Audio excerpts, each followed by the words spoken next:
Ayon sa mga eksperto, mahalagang magbakuna tayo ng ating mga alagang baboy sa ating piggery o mga farm.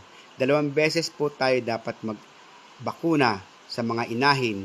Ang mainam na ideal na pagbakuna sa inahin ay yung 72 days to 93 days pregnant niya, at yung pagkatapos niyang magwalay sa kanyang mga biik, pwede na rin natin siyang ihag cholera. Yung mga biik, pagkawalay, 35 days na niya, o 35 days ng kanyang mula birth, dapat mag-HCV na rin po tayo. At susundan natin ang second dose after 3rd week or 1 month ng kanyang unang dose ng HCV. Mahalaga po ang HCV.